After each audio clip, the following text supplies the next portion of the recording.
While Karun is setting up the PowerPoint, I have a little handout just with some quotations, which is, I think, over there in the room. So in case you don't have it, you might want to have a look at it. Yeah, and I just click close here. Great. Thank you so much for that introduction, James. And from my side as well, a great thanks to Betty for hosting us here and the family. As Karun has mentioned, I was the inaugural Jeffrey Rubinov Junior Research Fellow in Art as a Source of Knowledge at Churchill College in Cambridge. And when I first got that fellowship, a couple of days later, I had this icon pop up in my Skype, which was an ad from Jeffrey Rubinov.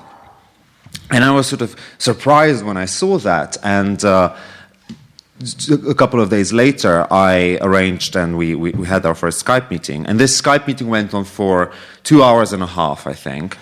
And we talked about the relationship between art and the art market, the relationship between art and morality, the relationship between Jeffrey's own sculptural practice and certain, especially German idealist philosophers that I had studied and that Jeffrey was very much interested in.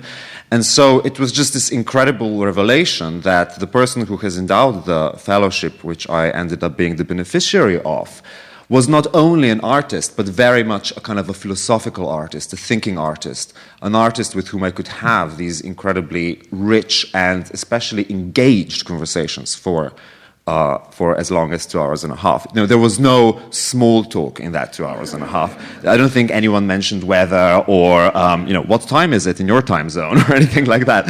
It was just art and what it means straight off.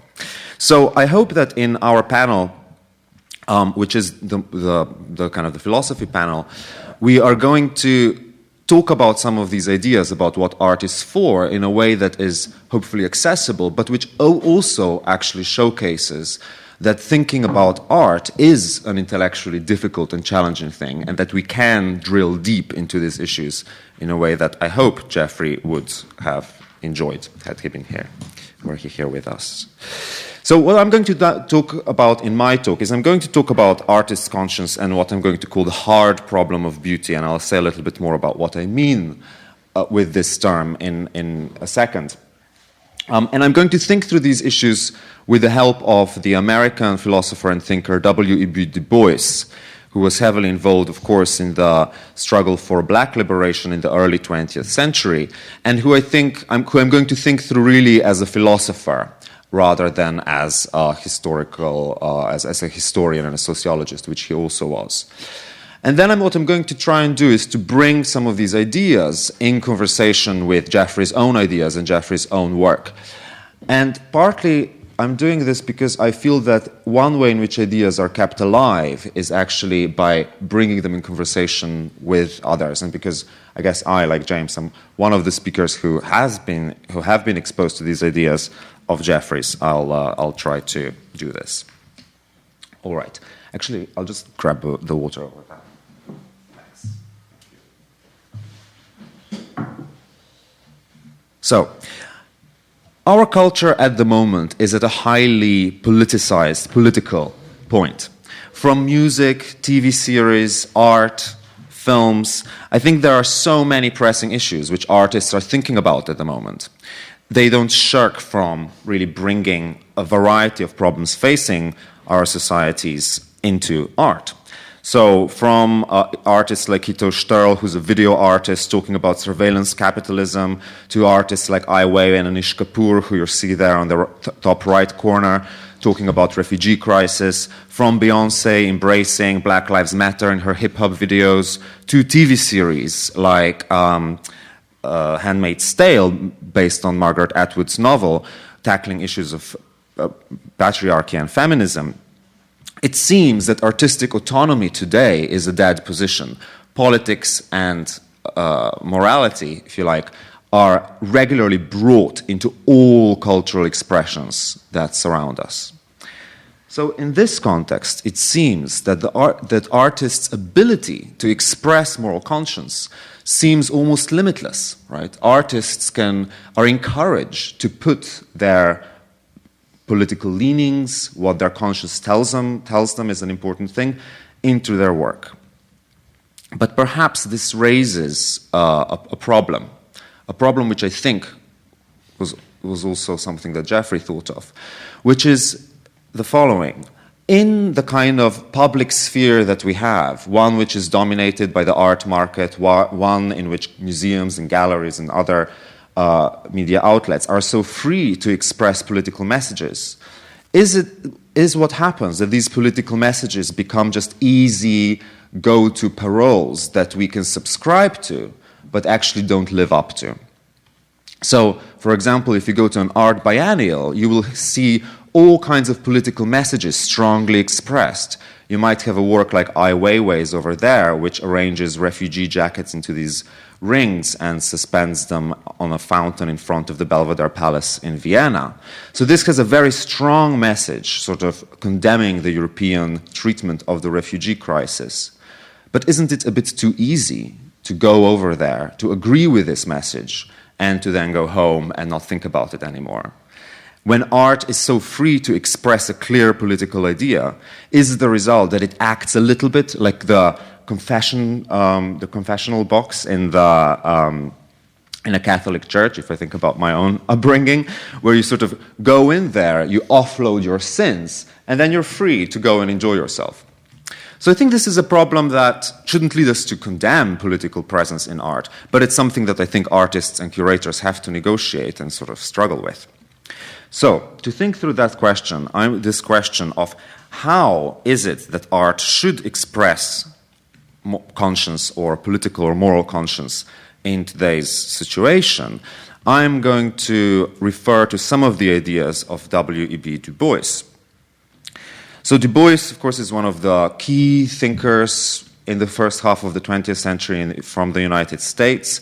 He was one of the co-founders of NAACP. He was key in as one of the thinkers that thought through the Harlem Renaissance, the period of great flourishing of African American cultural life. And he bequeathed us all kinds of concepts which have been very influential in both sociology and philosophy. But I'm going to focus really on his essay, Criteria for Negro Art, which was actually given, first of all, as a public address, where he makes this curious connection between what he calls propaganda and beauty. And that's what I'm hoping is going to give us some useful concepts for thinking about the role of political conscience in art. So, criteria for Negro art. In this address, Du Bois puts forward the controversial claim, quote, that all art is propaganda and always must be. And first of all, we should think about that statement in the context of the battle between, on the one hand, the idea of autonomous art which should just pursue beauty and aesthetic experience, versus tendentious art which should express a strong political message. Usually, people refer to this debate between Du Bois and Alan Leroy Locke, also known as the dean of the Harlem Renaissance, another thinker of the time, who claimed, in opposition to Du Bois, if you like, that artists should choose art and put aside propaganda, that art should express certain ideas of beauty, if you like, and seek acceptance in the wider world, rather than just put forward strong political messages. Now, this division between autonomous art and tendentious art is a little bit schematic, but I think it's going to be a useful one to start with. So, here is the quotation which I'm going to read in full and which is also on your handout, which Du Bois is famous for. Quote, "All art is propaganda and ever must be, despite the wailing of the purists. I stand in utter shamelessness and say that whatever art I have for writing has been used always for propaganda, for gaining the right of black folk to love and enjoy. I do not care a damn for any art that is not used for propaganda, but I do care when propaganda is confined to one side while the other is stripped and silent." So on the one hand, Du Bois here seems to be saying that in the particular political and historical moment that Black Americans found themselves at that time, one must not be afraid to put strong political messages into art. If one looks, for example, at this drawing by Richard Bruce Nugent, Dancing Figures, from around that time, you can sort of see a way in which this artist has tried to express a kind of like an interesting, alive, vivid, artistic vision for, in this case, Black Americans, in a way that kind of creates this sort of spiritual uplift, creates a sort of a sense of art that can aid sort of the political movement in an important way. So that seems clear enough. But what's kind of confusing and controversial is Du Bois's equation between art and propaganda, because propaganda, after all, is a really loaded and really difficult term. We think of propaganda as something that shuts down our cognitive capacities. We think of propaganda as art that kind of screams at you and makes you sort of believe perhaps in the correct political cause, but kind of makes you stupid in the process. So why is it that Du Bois made this controversial claim, and how should we interpret it? So one way to interpret Du Bois is to think of him as really making a case for tendentious art, for making a case for art which has a strong political message. Now, within the context of 1920s, 1930s America, we might think of that as making a case for art which strongly expresses that Black people are equal to white people in the States and that they are just as capable of love, creativity, flourishing as other citizens. But perhaps in the contemporary context, we might think of this claim that all art is propaganda and should be as making a claim that today we should pursue art which has a very strong, straightforward political message, perhaps something like Ai Weiwei's F. Lotus, which strongly condemns the European policy with migrants, and we shouldn't pursue autonomous art, art which is concerned with beauty and creativity alone. So, if you like, one interpretation is to see him as setting up this strong opposition between these two options. Either art is highly political or art is concerned with beauty, and we have to go down one road rather than another. But I think actually the more interesting interpretation is one that I hope we're going to talk about more today, and which I think is what is kind of exciting, an exciting philosophical move, and I think Du Bois here achieves something which I think makes philosophers excited. And that is to do the following. In a situation where it seems there is a fork in the road, where it seems you have to pick one option or another, Du Bois actually, I think, creates this equation, kind of conflates these two positions. He's making the claim, I think, not that the artist should choose between a political message or creativity. Instead, the artist should precisely through the exercise of creativity, through the exercise of things that are particular to art, like beauty and creativity, aim for expressing a certain political ideal. Now, this, I think, is actually a very interesting but also a very difficult proposition, which I hope we can think about. Now, there are two things that one can do here. One is to engage in interpretation, to think about, did Du Bois really mean this thing that I'm ascribing to him? And I mean, I should say that other commentators on Du Bois, like Paul C. Taylor, for example, have thoughts along similar lines. And I think then one has to really go into kind of looking at the text and looking at Du Bois's other texts. So in this essay, Criteria for Negro Art, just before he makes his claim about propaganda, Du Bois actually writes the following. He writes, "It is the bounden duty of Black America to begin this great work of the creation of beauty, of the preservation of beauty, of the realization of beauty, beauty to set the world right, and we must use in this work all the methods that men have used before. The apostle of beauty thus becomes the apostle of truth and right, not by choice, but by inner and outer compulsion. And then he goes on to say, thus all art is propaganda and ever must be. So here Du Bois is doing something really interesting. I mean, he's talking about propaganda, but he's also emphasizing this need for beauty. Maybe we can think here again of sort of illustrators or artists of the Harlem Renaissance, like Charles Cullen, who created these incredibly uplifting, but not sort of straightforwardly political works, like this illustration of an angel, which, of course, yes, it does take a black man as Charles Cullen's subject matter, but doesn't actually push a particular political message down your throat, but rather creates a vision, both fantastical, creative, and perhaps, and I think, beautiful.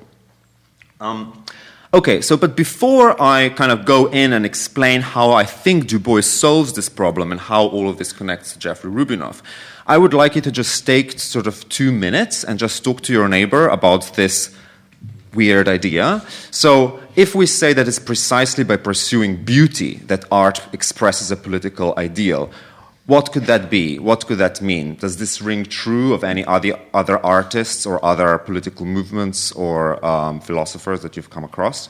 So, just talk to the person next to you for 2 minutes, please, and I'll then gather some questions.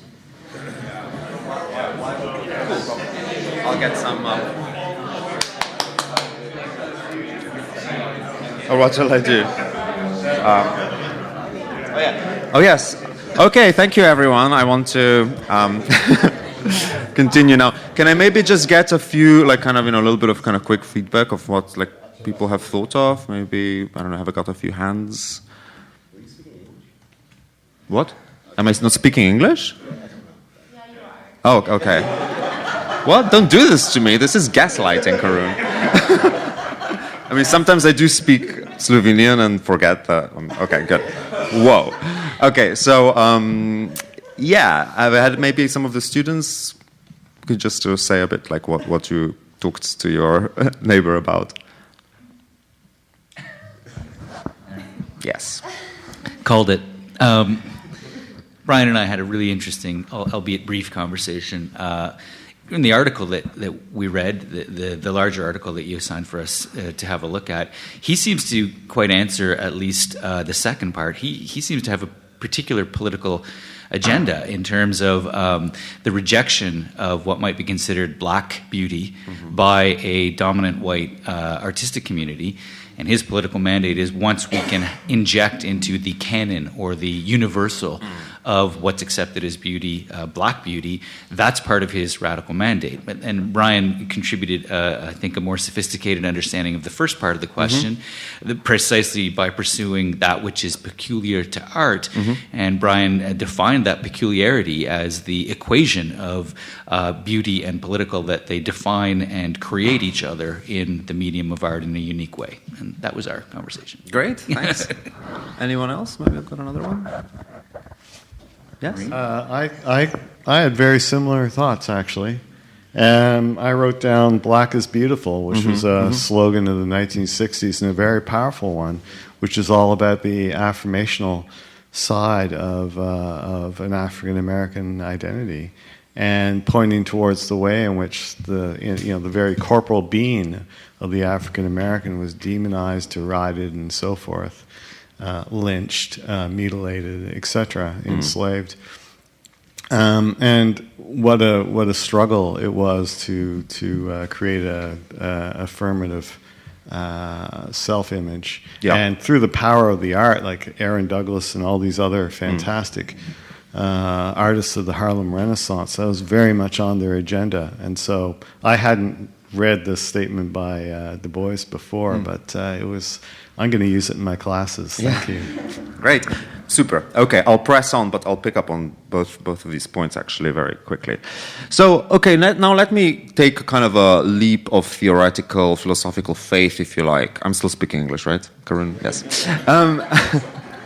And make a comparison between what I've just been talking about, which is, of course, very historically specific, and the art of Jeffrey Rubinoff.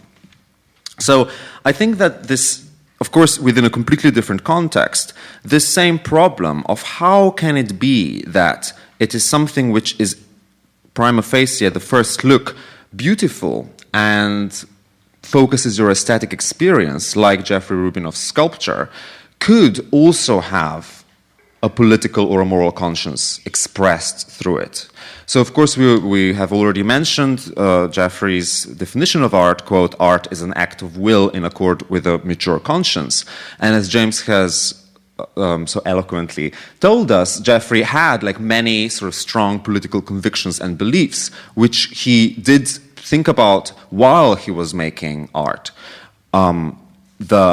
And one other quote, which is to me kind of indicative of this broader philosophy, is, quote, art provides a means to experience the sacred beyond prescriptive narrative. Now, we have had several interesting conversations on the tour about what Jeffrey might have meant by sacred, but I think the opposition to prescriptive narrative is important here too.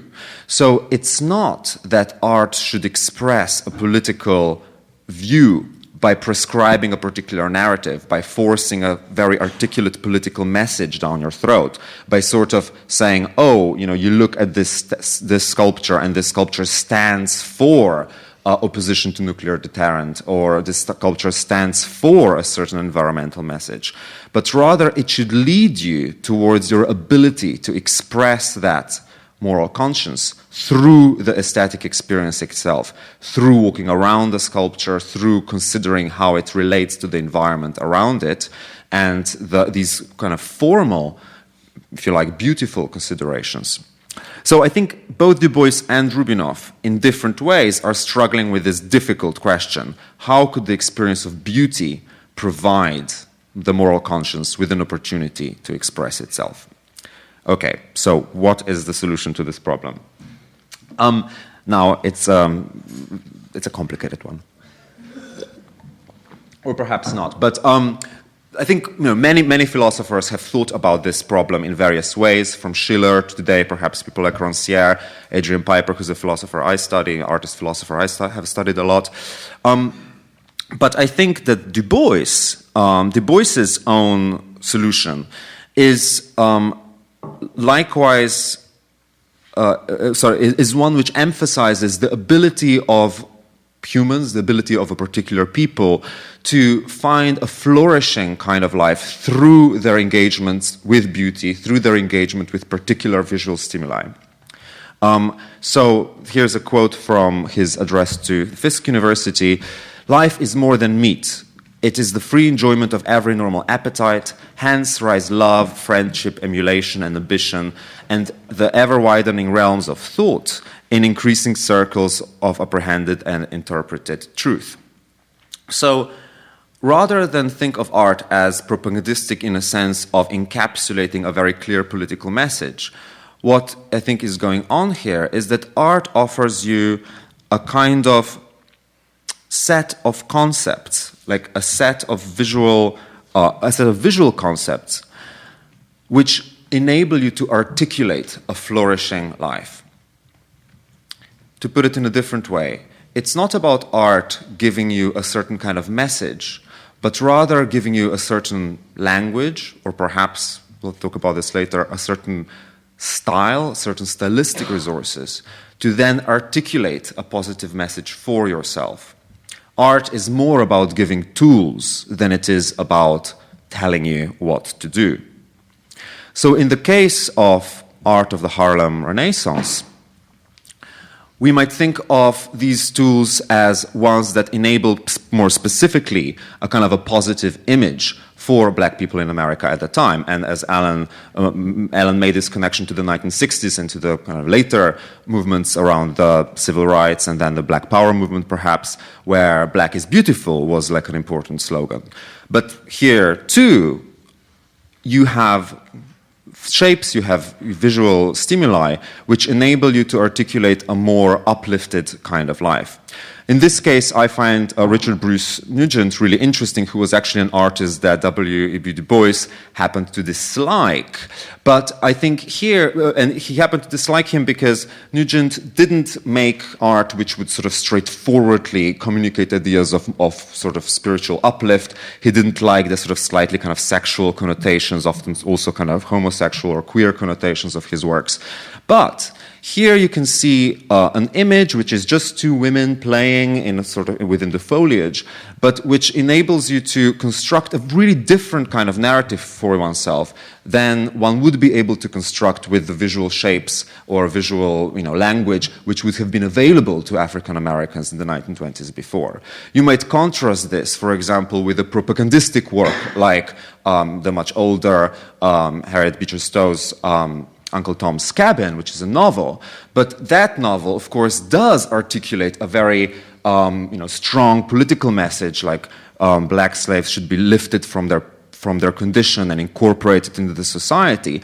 But it does so by using negative stereotypes, by depicting people as sort of, with all these kind of offensive stereotypes, like the mammy stereotype, that were available at the time. So here we instead, I think, see this like shift towards a different visual language which enables you to articulate a more positive vision. And what about Jeffrey's art in connection to this? So I think that one theme that runs through Jeffrey's concern with nuclear deterrence, with genetic engineering, and also to an extent with climate change, is one of creating a language which allows us to express a certain kind of affinity with the world which we must preserve in the natural world as well, I think, which we must preserve rather than allow these existential threats to kind of wipe it away. So here's a quote by him, quote, "Without life, there is no witness to this awesome and terrifying creative unfolding of the universe." So here he means human life. "As far as we know, we fragile humans are the only fully cognizant witnesses. This is the highest of human values, the recognition of the value of life itself. Therein resides the mature conscience. This is the essence of our being. Art is the map of the human soul." So what kind of concepts does Rubinov sculpture provide which might enable us to articulate a more flourishing life for ourselves? Now, we live, of course, at a moment of great existential crisis to the humanity and, of course, a great environmental potential crisis to the humanity. And I think it's really notable that even though we might want to put forward a lot of political messages about the importance of battling climate change, about the importance of preserving the environment, our everyday life is not couched in concepts which would allow us to think of ourselves as flourishing when we are in sync, when we are in harmony with the environment. When we think about flourishing life, and I think this is almost inescapable, right? We think of fashion, we think of taking friends out for dinner, we think of like eating kind of tasty meals, we think of taking flights, we think of going about our lives in a way that we go about them. I mean, these are our concepts. We cannot think outside of them. But these concepts are probably not such as to enable us to lead flourishing lives in a way that will actually preserve the environment rather than destroy it through kind of ever-increasing consumption. And I think with Jeffrey's work, even though it is wholly abstract, this is something that is kind of core to it. When you are looking for dissonances and counterpunctual moments within the work, it is about these forms kind of being in sync with one another, being in sync across like different series, being in sync across series which stretch from the beginning of evolution, from the beginning of life on Earth, to kind of contemporary concerns and contemporary political problems. They are also kind of create a sort of like a sense of harmony, of course, not just amongst themselves internally, but with what he described as lifelines of the environment, the lifelines of this kind of beautiful landscape, which we, of course, are really in the midst of. So I think in that sense, perhaps beauty today, both through his work, but also, artists yet to come, beauty can actually play a really strong and really important political role, one which allows us to think of ourselves in synchronicity with the environment around us. Now, this is somewhat abstract, but I think it is, if you like, for philosophers to formulate the abstract idea and for the artists to actually bring it to life. So, to sort of conclude, I mean, the way that I'm thinking about sort of the dilemmas of art today, art that we see in biennials and galleries, is that there must be, of course, a role for art to play in thinking through the problems of political conscience today, but it has perhaps become too easy for art of today to express strong political messages. It's kind of, it's sort of just like art as usual to sort of go to a biennial and see like a couple of political messages. The really difficult thing is to articulate a language. The really difficult thing is to articulate these visual concepts, which we can then use to conceive of ourselves as more integral parts of this world. So I'm going to kind of conclude on that note. I think we can take 10 more minutes for sort of discussion, and then we'll move on to Sarah's paper. So thank you all very much.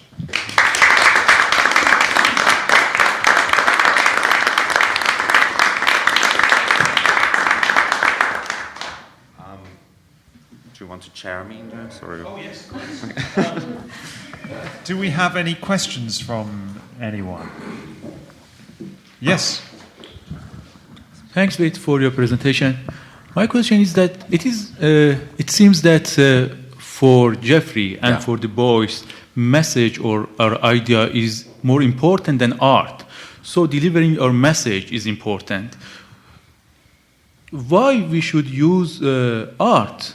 Why not writing a book or talking about our idea? It is more clear. Why we should use art? Mm-hmm. Yeah, that's a very, very good question. So I think that if one thinks of art as just expressing messages, then the problem that you mentioned arises.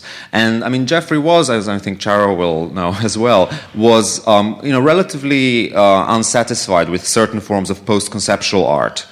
Which I'm actually very sympathetic to, but he was a bit dissatisfied with various forms of post-conceptual art, which were concerned with, just putting forward a message, having a message that you could easily translate into text.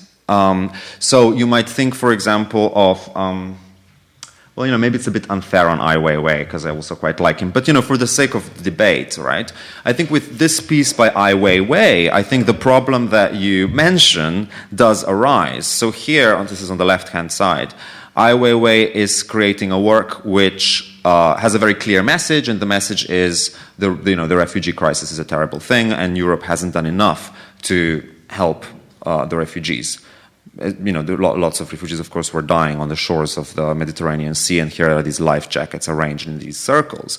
Now, I think it is actually a powerful work, but as soon as you sort of translate it into that message, the worry is that it just becomes a message on a T-shirt. It just becomes kind of something that you can kind of clearly say and be done with it. And then the question arises, why don't you just write a book about it? Why don't you just write an article about it, right?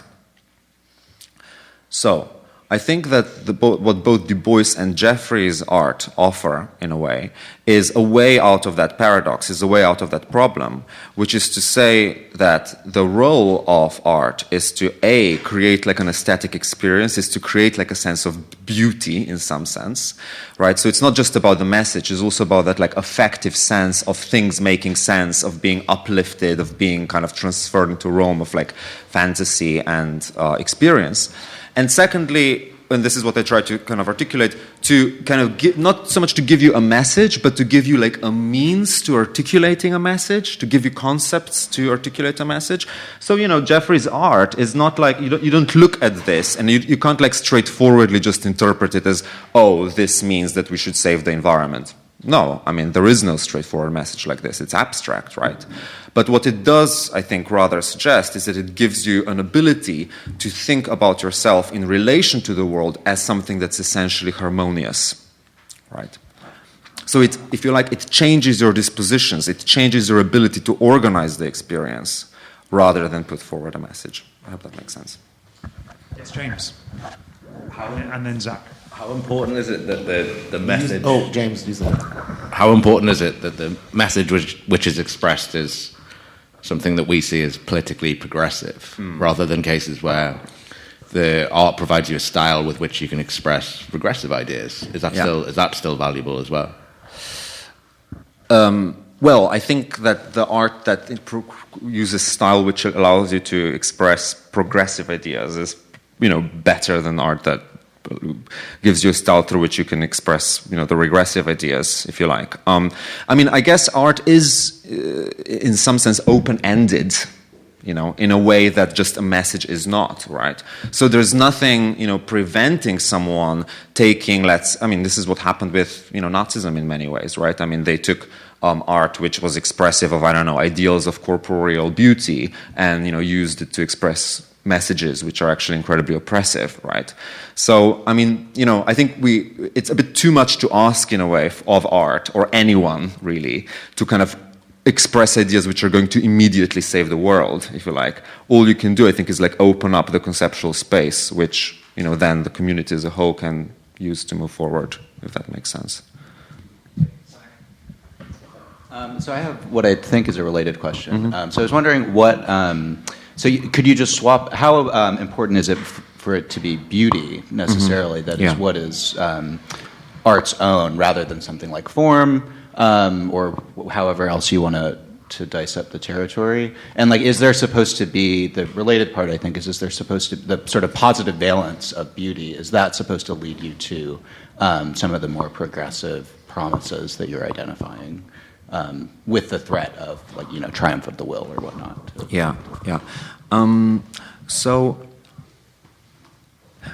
Just in terms of the term beauty, it's something that I've kind of imported, having borrowed it from Du Bois. I think people do use different kind of concepts, which, in a more kind of, in a more concerted theoretical discussion, we could unpick. So, Jeffrey, to my knowledge at least, didn't really talk about beauty very much.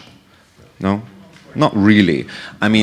But he did sort of talk, I think, about art as something that is experiential, that provides a certain kind of experience rather than a message. So, he sometimes used the word sacred, right, as opposed to a prescriptive narrative. So I think it's to do with that kind of experiential aspect. But it does have a specific valence because it's an it's an experience which is, a kind of a harmonizing one, a pleasant one, an affirming one, rather than one which is focused on, the disgusting, some things falling apart, which elsewhere in the 20th century have been put to really good use, right? I think that it is important to think about, what it is that particular experience can do. And the 20th century, especially the second half, right, has been very, of course, down on beauty, after the experience of kind of perversions of neoclassicism in the Nazi and, other fascist regimes. But this is a bit of a tangent, but I think that today, if you like, so many of the regressive forces are actually using these non-beautiful affects. If you think about, populists like Trump or, other of these kind of new populisms, they are actually using sort of satire and ugliness and kind of rude, vulgar humor. And so it's interesting to think whether we can maybe reclaim something like beauty or something like aesthetic harmony for progressive things in the art world. Brian, yes. So Brian, if you go first. Thank you, Vid.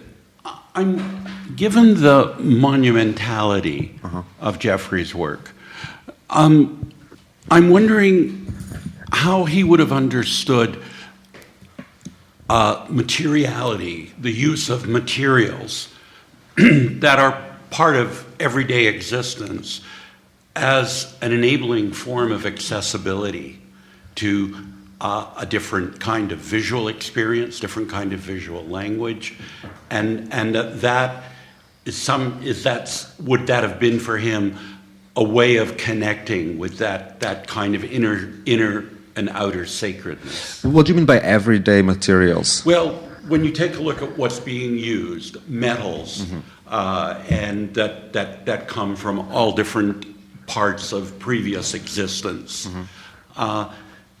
That's what I really mean by that sense of materiality. Well, I think that in order to make things... Oh, sorry, John, do you have a view? If I can answer to that more, working with Jeffrey, there was the day that we're out there and he's saying, this piece probably has some medieval sword in it and possibly a German tank in it, and on and on. So he saw, like, each piece had history to it, just beyond what we're seeing today. So he was very much aware of that. James, am I out of time? I don't know what time is it now. 10:15, so I think... Sharman and Ambreen had a couple of questions. And Sharman... Yeah. Quick question. Sure, I think yeah. this all discussion set the ground for my question. We are talking about, and you spoke about the morality as a social construct and consciousness, conscience as something from inside. And I see the balance between these two, social and something internal or something individual in Jeffrey's work. So I'm wondering, the reflections are here, the experientiality is here. I'm wondering about the reception of this, how people would respond to this balance that Jeffrey has put forward for us, and how we can engage with that, and how people are doing it in this communal setting or local people who are visiting the sculpture park. Well, maybe Karun has more on that. So one of the things that I wanted to mention that not everybody got the same tour, but if you got the first tour I mentioned, is that the sculptures and the landscaping activate the natural human intervened landscape as an aesthetic experience. So it's in a sense asserting an aesthetic that you're looking at the natural spaces as aesthetic spaces as well, which is why we start in the parking lot and we're looking at the viewscapes and we're looking at the mountains and the tree lines and the swales and all these other things become aesthetic components, which when you walk into a space, you tend to look at the human objects and you sort of consider those, but now he's really integrating them both formally, because they're grounded and there's no pedestals or anything. He's integrating these independent aesthetic objects into this other aesthetic reality and forcing you now to consider the whole thing as aesthetic. So it's a gesture that if you take the time, you need to take some time, right? So your question about the person, the consciousness that comes, and all the people that come, it takes some time to get there, right? If you were coming and walking your dog and your children, that's going to take you a few visits to get there. But what I do find is if you come back, people do have this sense of, oh, okay, I've reached that level of understanding, but it takes a few contemplations, and I would invite anybody I'm sure you've encountered a really great piece of work that you've gone back to and back to and back to. And Jeff said, one of the aspects of the movement of the work, so the temporal aspect, which I did say on both tours, is the change within the observer. You change, and so your perspective on the work changes. What you're bringing to it changes. So I think that there's no political action that is required after coming to the Jeffrey Rubinoff Sculpture Park. Again, that would be completely be at odds with the spirit of what Jeffrey's message was, which was this, quite rightly, Vid mentioned this sort of sense of a non-prescriptive narrative. It was really, Vid and James have both done an incredible job of summing this up. It was really to provide you with the tools for a vision of something positive. So the connection to the moral conscience is, I don't think it's necessarily that you can't express some kind of very simply translatable political message in art. It's just that Jeffrey chose to go further than that, or to maybe take up a bigger challenge, which is to develop a whole approach to and a language for a type of aesthetic experience that could move our consciousness beyond the place that it was in. So we can imagine, humanity being in counterpoint with nature, and also imagine. So it's really working on your imagination and how we see ourselves, rather than prescribing a specific action. And so this tendency to kind of want to get ever more universal, which was at the opposite side of the spectrum, I see Jeffrey falling much more obviously into that side. But yeah, no, there's no, I don't necessarily see there being a need for people to then join the barricades or something like that. But they may.